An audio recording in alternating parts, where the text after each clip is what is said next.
Good morning, everyone. And can you hear me okay on Zoom? Sounds good. Just wave wildly if you can't hear me for something. That's helpful. And this is the Sunday morning talk, Dharma talk at Minnesota Zen Meditation Center. And my name is Deborah Mielke, and I'm one of the lay teachers here at the center. So I want to welcome everyone this cold morning. So my talk is about taking refuge. The subtitle is Quilting the Black Eyed Pea. Let's see if we can tie that in. So we're at winter solstice. That was yesterday. And this is the shortest day of the year and the longest night of the year. It's also cold, slippery outside on the sidewalk and driving. We have a lot of snow to shovel. So I'm going to recite something from The Harmony of Difference and Sameness. In the light there is darkness, but don't see it as darkness. In the dark there is light, but don't see it as light.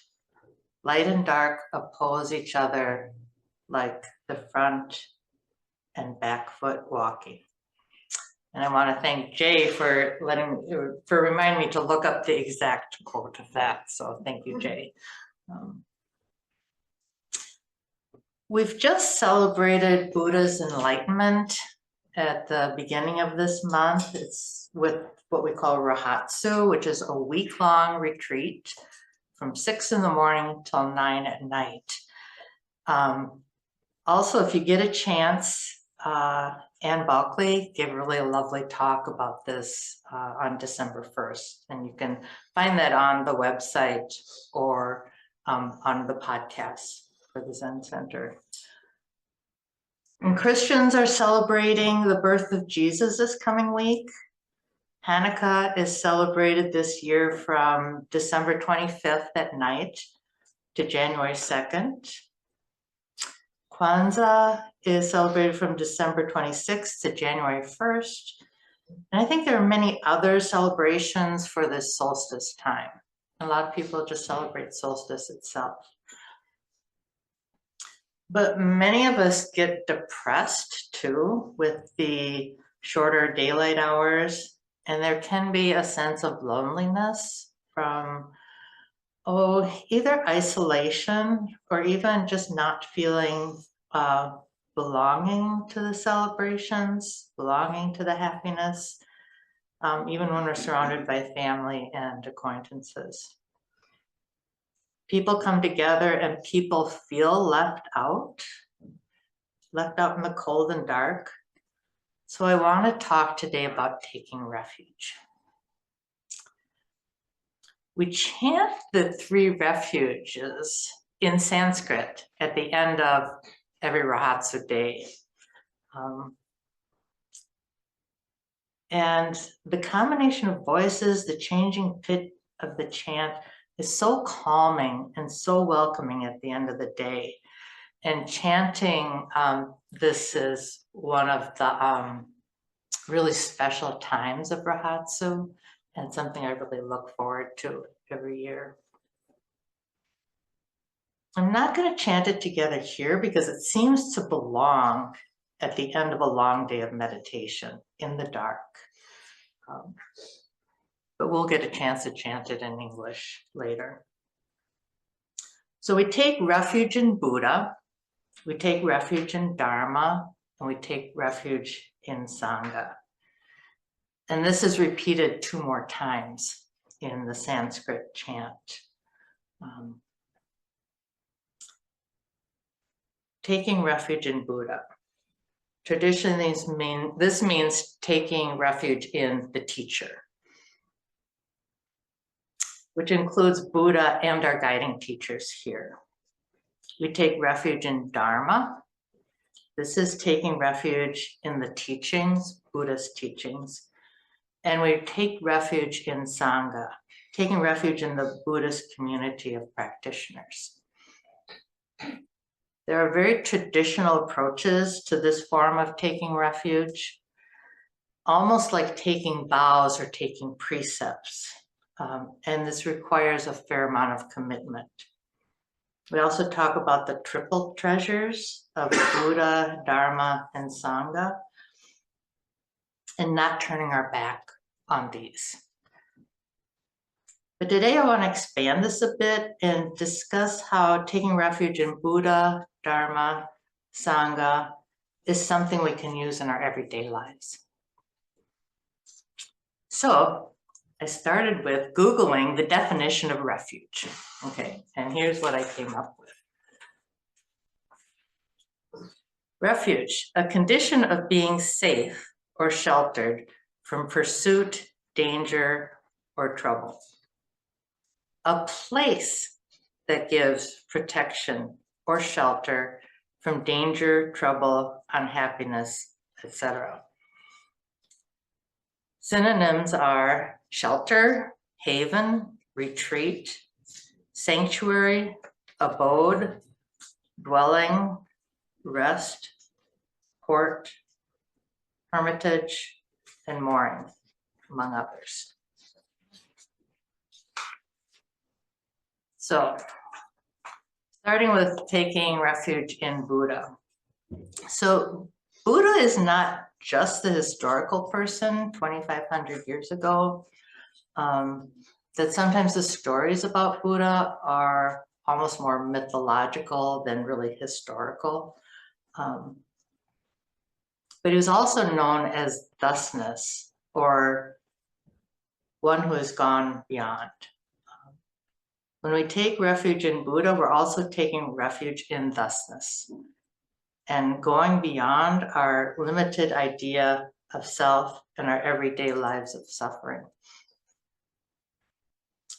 So we do this through meditation, chanting, mindfulness, and other practices that help us develop wisdom, compassion, and insight into our own human condition.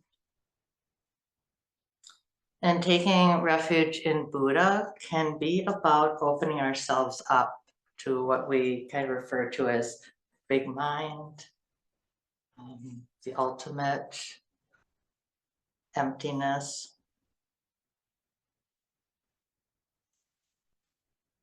Letting go of our small egos that can be very demanding sometimes. And finding our own innate wisdom and kindness and emptiness, which is a term I'm not gonna define. We'll just leave it as is, because I think that could be a whole talk, you know. Taking refuge in Buddha is the practice of the perfection of wisdom, prajna paramita.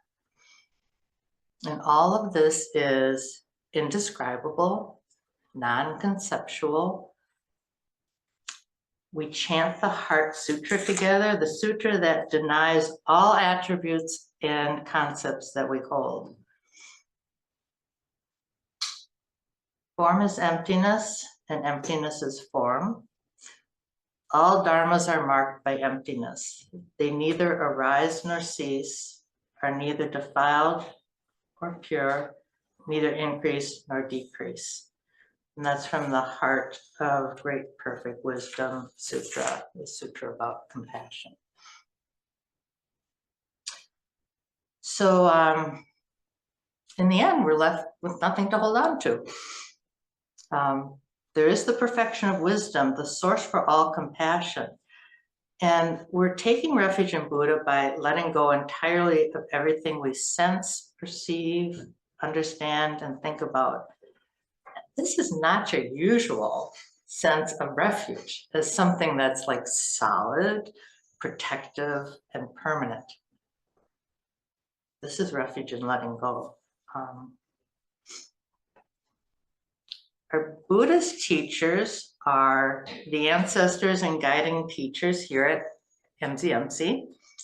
And their teaching is not only in the talks and classes, but to the very dedication for years to our liberation and the liberation of all beings.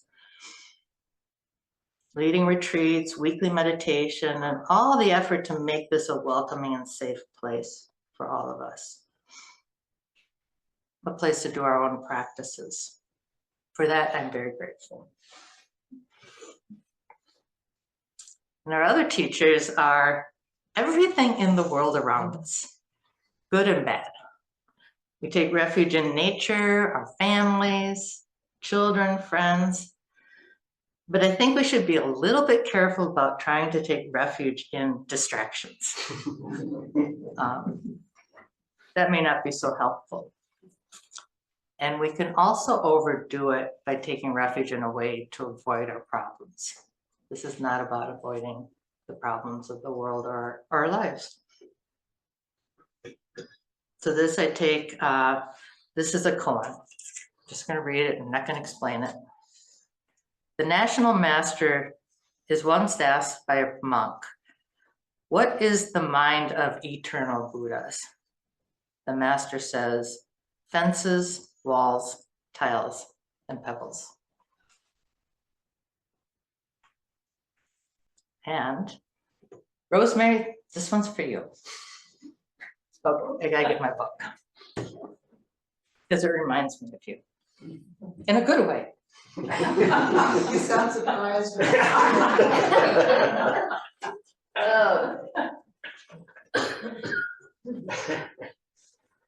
In case you're wondering about the black-eyed pea, this is gonna be the black-eyed pea. Okay. Taking refuge in rags, from the Little Book of Zen Healing by Paula Arai. Because sometimes other people just have a way of expressing things that just goes beyond my ability. This is from Paula. "I have come to appreciate how cleaning with rags can be a healing activity that is easily integrated into daily life. Rags are exemplary at being in the present moment. They do not stray from here and now. They accept their function without question or reservation. Rags demonstrate magnanimous mind in the way they wholeheartedly plunge into dirty buckets and soak up gooey messes. They never resist touching the dirtiest things. They work to the full extent of their capacity, no matter how long they are scrubbing floors, wiping tables, or dusting surfaces. The human wielding the rags will surely tire before the rags do. Even if rags are worn with holes, they still do as much as they can. All rags seem to have mastered being themselves. They exude equanimity while they clean. Rags manifest nurturing mind, for everything they touch is an act of care. Treating the cleaning claws mindfully, as I was taught to do at the nunnery, I began to feel intimate with the rags that I wrung out every morning and afternoon while living there. Thank you, Paula.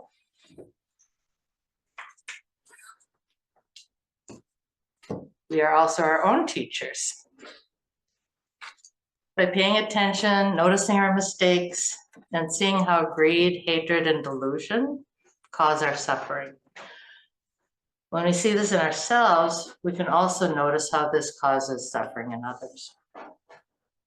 So Buddhism encourages us to use our own minds to check and verify what we're experiencing, using our own innate sense of wisdom when we let go of thinking that we know everything or even know anything for certain. And also, parents teach us a lot. Some of the lessons we reject or forget, and some of the lessons we need to unlearn to open ourselves up. But our parents have passed on what they knew best. So I'm going to talk a little bit about my mom, who's 93 years old in a care center. She pretty much is almost completely bed-bound, wheelchair-bound, but her mind is still good. And for me, she's been a great teacher about accepting the unknown because, and this is a little frustrating when you're a kid, asking her questions, say, well, I just don't know. And it's like, it's the most honest thing she could have told me.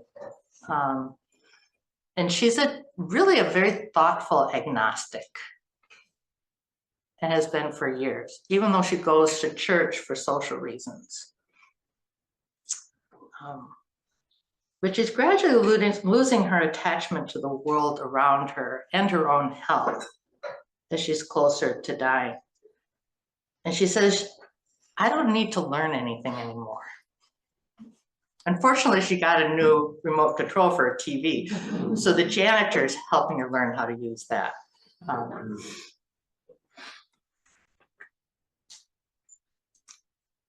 And she also says, I don't need to remember recent events because it's really all trivial to her now, which is kind of an interesting state to be in. And she's at peace with not knowing what happens after death. And she's more at peace than a lot of people I know with pretty strong religions. She's okay with it. So she's my teacher. Thank you, Mom. Taking Refuge in Dharma, part 2. This is the second one. And I see, oh, there it is. Thank you. Want to make sure. This brings to mind to me the Bodhisattva vows, the part that says, Dharma gates are boundless, vowing to enter them. And some versions have this worded in a different way. Dharma gates are boundless, I vow to master them. And I prefer the term vowing to enter because there's very few things in life I feel I've mastered. And that just seems kind of daunting. And I also think about Dharma gates as being boundless and open. We can enter these teachings at any time. These are usually teachings about compassion and wisdom. We may have to keep our minds open though, and free from some of our conceptions and beliefs as we enter the Buddhist teachings. We have to be open. So I'm going to give you an example of how I use Dharma teachings. And when I do retreats, I usually pick out 3 Lojong sayings. Lojong is a Tibetan practice in training the mind in compassion. And so there are 59 sayings. I have 4 left. I think I've been to a few retreats. And it's been really helpful as something, not that I focus on so much during the retreat, that I use as kind of a backup when my mind is wool gathering, and it kind of brings me back and settles me. And then I continue to study these. So saying 11, turn all mishaps into the path. This to me is like making Buddhist lemonade out of lemons.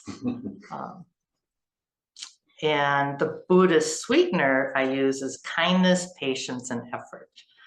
No artificial sweeteners for me, thank you. And it's amazing how many mishaps happen during our day and even happen during Rahatsu, right? And going through really hard times and dealing with hard issues, turning these mishaps into the path becomes our practice. We may learn humility, self-awareness, empathy, and other teachings from our own very tough times. Even the world's very tough times, which I think is always happening. We think it's now, but I think if you go back 50, 100, 1,000 years, we're always kind of dealing with very tough times. War, starvation, natural and human disasters. Taking refuge when needed, and yet not avoiding attending to what is needed is part of our practice with our body, speech, and mind. So that's 11. Okay, that's what I got out of that one. Saying number 41, which these are also called slogans, by the way. Begin at the beginning and end at the end. And what the author talks about is beginning the day with thoughts of benefiting others. End the day with a dedication of merit. Meditate in the morning and the evening. So focusing on this slogan during Rahatsu kind of encouraged me to start the morning with the meditation group.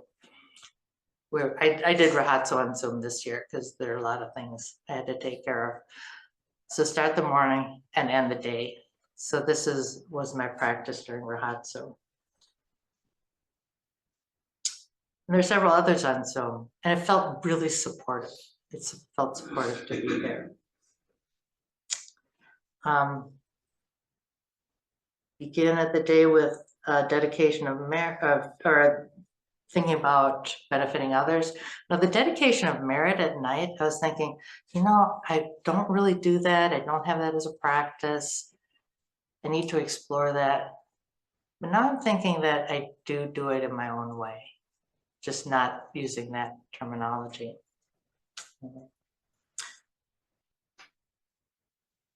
Saying number 53, don't vacillate. Now, a lot of these Lojong sayings are based on the negative to kind of counteract our own issues and negative thinking, patterns of thinking. This one advises us to avoid making decisions and trying to figure everything out. Just maintain a stable and kind mind. Okay. Life is temporary, impermanent, and like an illusion. So I also translate this as, don't sweat the small stuff, it's all small stuff.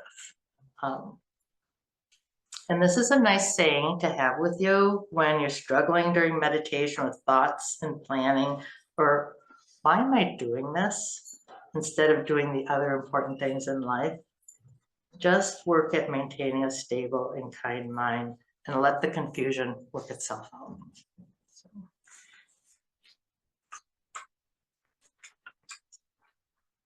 Sorry, I have to take a lot of notes. Otherwise, I have to be lost and say, what am I going to talk about next? Did I already talk about that? So thank you. So using Lojong practice is just one example of the many Dharma or Buddhist teachings that are there for us to use as shelter and refuge. And I think, feel a need to keep coming back to these teachings. Many of them are about not being so stuck on ourselves and opening up to the unknowable and to benefiting all beings.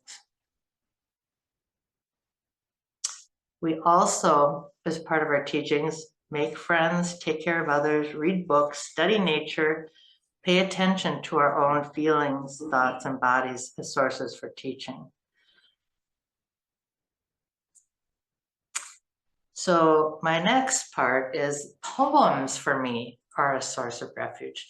And I know for a lot of people, like, poetry is kind of like, get it out of there.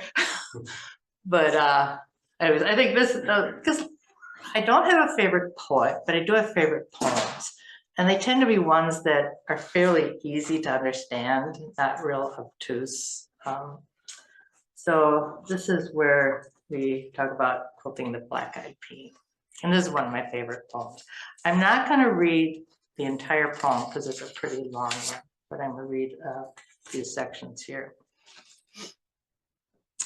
Quilting the Black-Eyed Pea by Nikki Giovanni. And I was thinking about using this, and then this past week, she passed away. And there was an article in the paper. There's also a podcast called On Being that has a whole episode on her. I haven't listened to that. And if you get a chance to, like, Google this and listen to her reading her own poem, it's pretty remarkable. A lot of fun. We're going to Mars. We're going to Mars for the same reason Marco Polo rocketed to China. For the same reason Columbus trimmed his sails on a dream of spices. For the same reason Shackleton was enchanted with penguins. For the reason we fall in love. It's the only adventure. We're going to Mars because Perry couldn't go to the North Pole without Matthew Henson. Because Chicago wouldn't be a city without John Baptiste Dusab. Because George Washington Carver and his Peanut were the right partners for Booker T. It's a life-seeking thing. We're going to Mars because whatever is wrong with us will not get right with us. So we journey forth carrying the same baggage, but every now and then leaving one little bitty thing behind. Maybe drop torturing hunchbacks here. Maybe drop lynching Billy Budd there. Maybe not whipping Uncle Tom to death.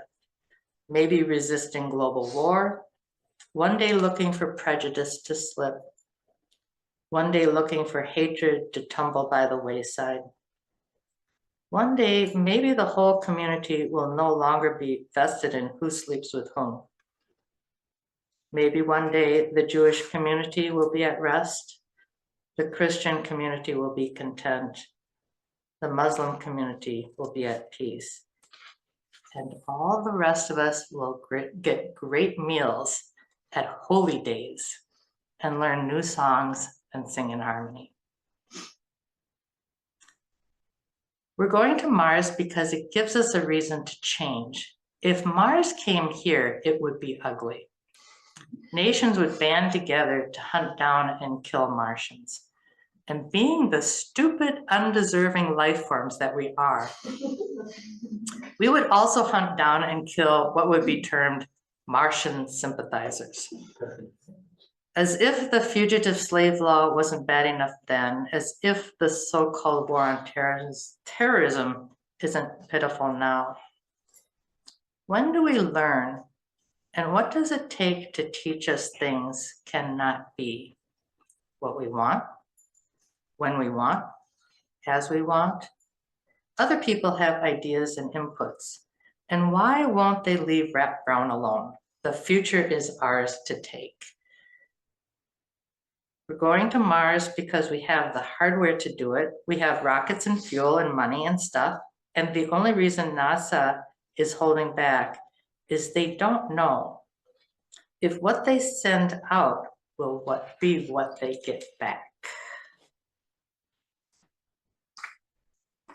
Notice Quilting Black IP isn't anywhere there because it's at the very end.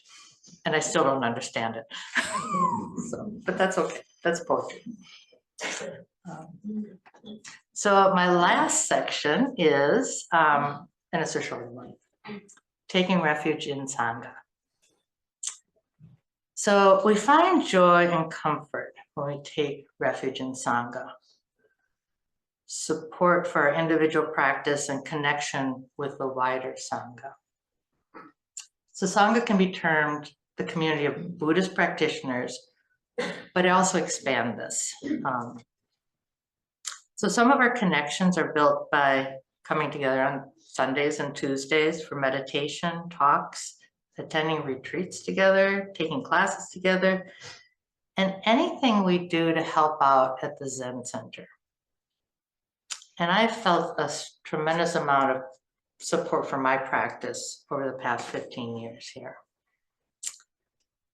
This is my refuge. And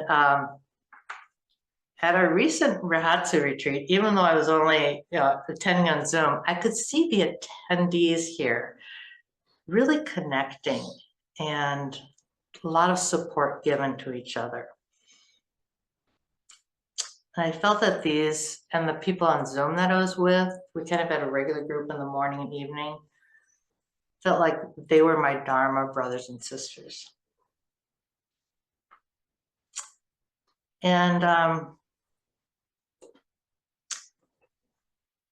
so many of the attendees at retreat fill different roles and responsibilities. And not everything happened as it was planned. But everything seemed to be well covered. Even the role of Eno during retreat that people fill in when someone is not able to be there. So people led chants, cooked all the meals, cleaned dishes, served the meals, mostly by maintaining silence. So it was a silent retreat. And you don't need to talk to connect to each other. Words were not needed for the most part to support each other. And this also for me is taking refuge in Sangha. It's how people pitch in, even to move chairs back at the end of Sunday service. It's working together, and how we join in for tea afterwards, and then we get to talk.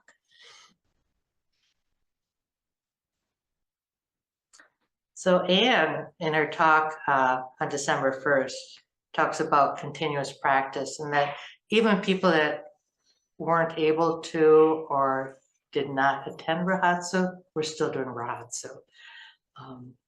And it's the concept of continuous practice that we have for ourselves. We're all on the path to enlightenment. It reminds me to expand my notion of Sangha to everyone. Buddha, at his enlightenment, said, I with all beings am enlightened. That includes all of us, all beings. No one is excluded from the Buddha way. And we're all on the path to enlightenment. And this makes Sangha. There's also one of my favorite stories in the Lotus Sutra is about the never disrespectful monk. And he says to his fellow monks, even as they're throwing sticks and stones at him, they don't like this guy for some reason.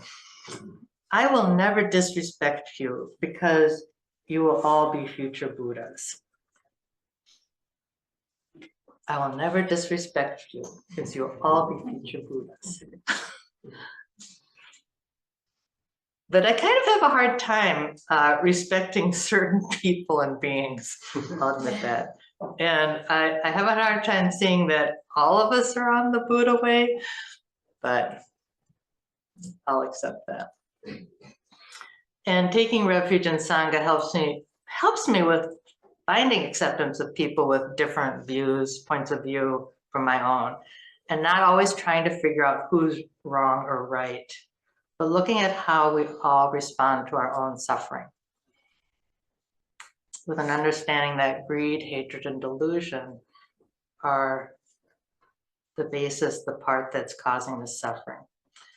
And we can still judge unethical and bad behavior, words that cause harm, and actions that are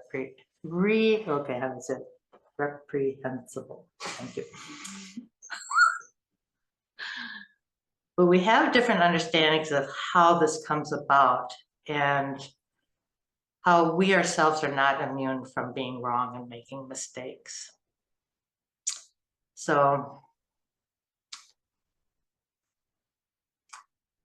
one of the hard things I have in front of me that I'm trying to do is have a good heart-to-heart. It's actually one of my New Year's resolutions, heart-to-heart talk with my older brother, who's a very fundamentalist Christian. And I really have never had a good serious talk about our belief systems. Mostly I think out of protection for myself, not to go there. But I usually have this resolution every year and I've never done it. So we'll see. It's another year, right? But I do recognize that he is well-meaning in his faith and actions, his good intention. We just really disagree on that, on the details of that. So I encourage all of us to open up our concept of Sangha while still getting the support we need from our Buddhist community. And even if you're new and you're not a part of this Buddhist community, you still are. And even coming here once, we want to give you as much support in your own practice, your own day-to-day life as we can. This is a place of shelter and support, which I attribute to our guiding teachers, our priests in training, our administrator Kim, and friends and members of the Zen Center. So I thank you all for being here. Thank you. And I will open it up in a minute to discussion and comments, questions. I'm interested in where you find your refuge. But first, I would like to chant the 3 refuges in English and then go to the All Buddha's 10 directions. If you don't know it, you can just listen. If you do not, please join me. I take refuge in Buddha. I take refuge in Dharma. I take refuge in Sangha. All Buddha's 10 directions 3 times. All beings Bodhisattva Mahasattvas. Wisdom beyond wisdom. Maha Prajna Para.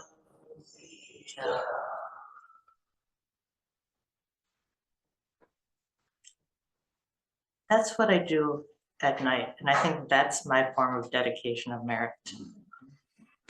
So, anyways, any questions? And if you're online, you can raise your hand, or yeah, we gotta change the sound system here.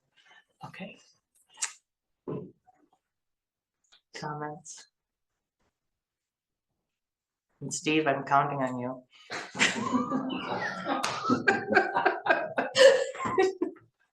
Well, how do you take refuge in the alligator and the crocodile? The alligator and the crocodile. I take refuge in the alligator and the crocodile because they are ferocious and they eat other beings. And if I can accept them, if Buddha can accept them, Buddha can accept me. My inner crocodile, my inner alligator.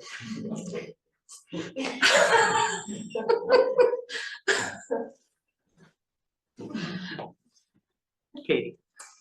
Thank you for reading poetry. I think poetry is a refuge. Yeah. And people who fear poetry, I think just haven't heard the right poetry. Mm-hmm. Who doesn't like Dr. Seuss? Who doesn't like Shel Silverstein? You don't have to do the hard poems to enjoy poetry. And I think the same is true with music. Nobody says I don't like music. They just like certain kinds of music. So if you're a poetry hater, just open your mind a little bit. Yeah, and that's true. I think I like hard poetry. I like poetry about really hard things because it morphs them for me and makes them somehow something I can face. So I like, what is his name? Owen. He writes poetry about World War I. I mean, just very tragic poetry, or poetry about bad things in our past. Because somehow it just brings it to a place where I can understand it. Yeah, thank you. And Dr. Seuss is great. Yeah, please. You were asking about where we take refuge. Yeah. I take refuge in my animals. I have 2 dogs and a cat. And something I've been challenging myself is to be more compassionate. And it's really easy to see how compassionate my animals are and the unconditional love they have for me. And it helps me to give back to other people. Thank you. If you couldn't hear that, it's taking refuge in our animals, our pets. And they are great teachers, aren't they? Yeah, and I think a lot of us have pets. even if it's just a plant on the counter. It's good, yeah, thank you. And I've got Judy, go ahead. You have to unmute first, dear Judy.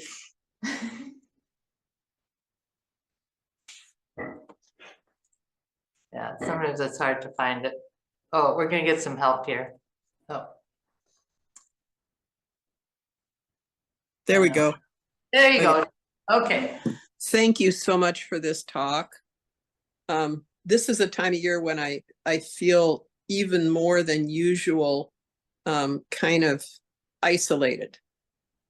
And I kind of have in my head that I'm not welcome here or there or the other place.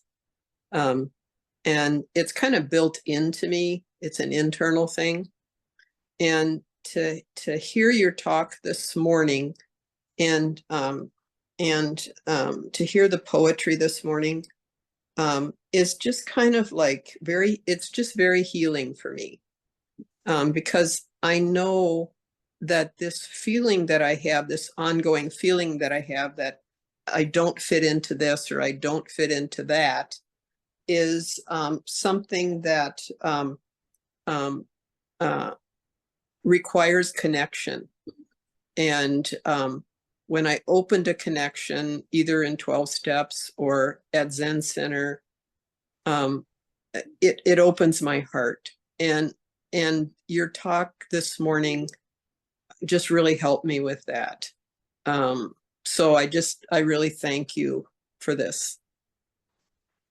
thank you so much, Judy. Yeah, those feelings, and thank you for commenting about the feelings of isolation can just be with us. Yeah. Regardless of our setting and our support and stuff, we can just still feel those, that isolation. And connection as much with whomever we can, I think it's helpful, yeah. And Heidi, you have your hand up there.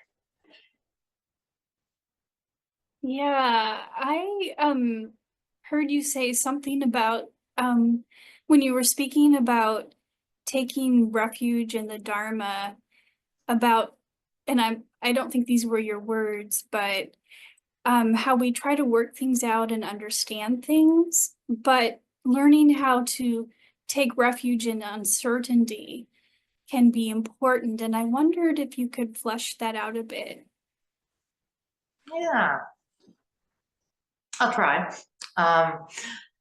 So I think that when we have a Buddhist practice, part of it is to kind of start to let go of our own concept of self and other, and not to then take that and place it on something else.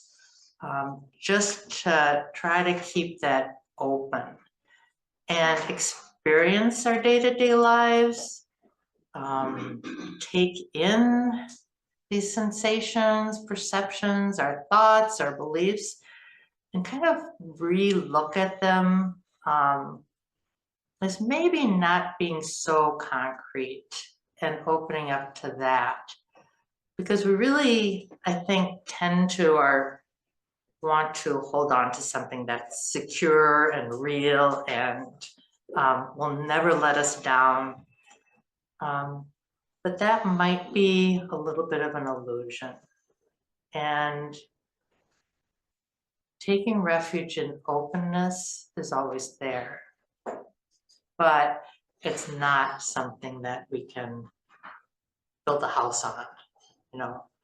It's something that we can approach our day-to-day experiences with. And I don't know, that's kind of what's going through my brain right now. It might change. It might change after this talk tomorrow. But that's kind of what I'm thinking right now. Thank you. Yeah.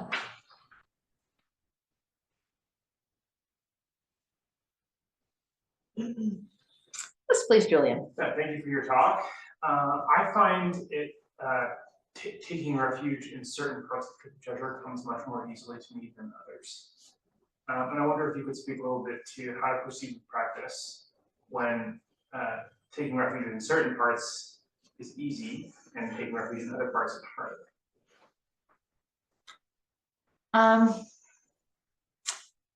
Well, I can answer this kind of indirectly, because sometimes even with all this refuge, I feel like I have no refuge. And then I realize that I just have to wait a bit. And I think whatever is taking refuge now for you is probably what you need. And that might change. So of the three, what do you think is your most currently? If you had to like. I think I struggle most with taking refuge in the Sangha as a shy person. Yeah. Yeah. And so that becomes a part of continuous practice, right? And it's not something you have to achieve ever or at any point, but it's something that we can practice with. Especially, it may not seem that way, but I'm a shy person too. But I've kind of like, I don't know, I went through a series of stuff that kind of helped me, open up. But if high school, I think I barely said 2 words in high school. So some of it's a process of feeling comfortable and feeling like Judy said, that you're not, that, dealing with that part of not feeling like you belong anywhere. But you don't have to change that either. Your Sangha, you're opening up to Sangha is why I said it's like everything. It doesn't have to be a group of this or that. So you may have your Sangha there all along, but I don't know what it is. Okay, well, we got 2 more here, and then we've got, Benton. He's my husband. I'll have you wait a bit, dear. Okay, go ahead, Julian, and then next. I guess I take refuge in these talks because I get so much out of them. 2 things you said hit differently today. You said greed, hatred, and delusion. And for me, it was, greed is what I want more out of somebody, that I'm with, and the hatred of things I don't like about them. And the delusion was like, I don't know, but when you said earlier in the talk, certain things, thinking you know everything, or thinking you're certain about any one thing, that was kind of the opening of like, oh, I maybe don't know what I want. I think that things I don't like about them, I don't like about them, but really see how it Yeah, I think our trying to understand our delusions is really hard. So we're talking about greed, hatred, and delusion, because how do you know you're deluded? I mean, what if you're deluded? You don't know. It's like, so I just put in where everything's delusional, which is not, okay, not necessarily true, but it is kind of that process of seeing your own delusions as best you can, because I think we really can't necessarily. Yeah. Thank you. And I don't know your name. Dina. Zena? Dina. Zena. Thank you. D, right there. D. Okay. Thank you very much for the talk, and thank you for the community. It's lovely to join you guys. I wanted to share what brings me, or what I find refuge in. And I grew up in Minneapolis, and I recently moved to another country. And a lot in my life has been completely unknown. Like, I couldn't tell you what I would do in 2 days, like lots of ambiguity. And you made me think of this actually, so thank you. What I found was when you don't know anything, then anything's possible. So in the unknown, what I draw strength in, what I find refuge in, is the fact that you can create. You're completely free to create, and anything is possible. And that's one of the few instances in life where I find it so, and it's like a bit of the non-duality. And then when it comes to the Sangha, because I moved to a different country and I still don't have the meditation group that I go and venture out into nature, and by seeing and acknowledging how I'm a part of that nature, you can extend it, and you find yourself better because we're nature. And by extension, we just feel that wholeness, you know. So thank you, that Thank you. you made me think of that today. So we're, if you couldn't hear, it's about, by opening up to the unknown, you also open up to possibilities and creativity. And then taking refuge in nature, which I think if you don't have someone nearby, that's for a lot of us is a good source of taking refuge in our Sangha. So. Okay, dear Benton, are you sure you can talk now? He's got his hands full of clay.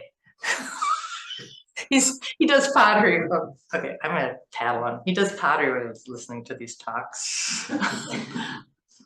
You can wait, dear. I can't hear you because you're frozen. Okay. I can't hear you at all, dear. You're not muted, but okay, he's doing something. I think he disappeared. Okay, anyone else? Yes, please. This morning, when I sat down and started meditating, I was looking for somewhere to gaze that wouldn't be distracting.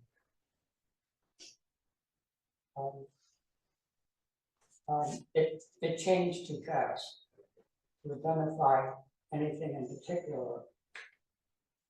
Towards the end of the meditation, it occurred to me that what's reliable is things as they are. And you can count on them as being different every time you look at things as they are. But they're very reliable. And they sort of dissolve your illusions of how they should be or how they shouldn't be.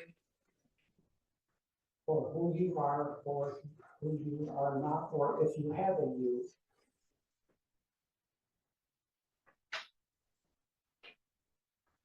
And maybe there's some freedom in not having a me.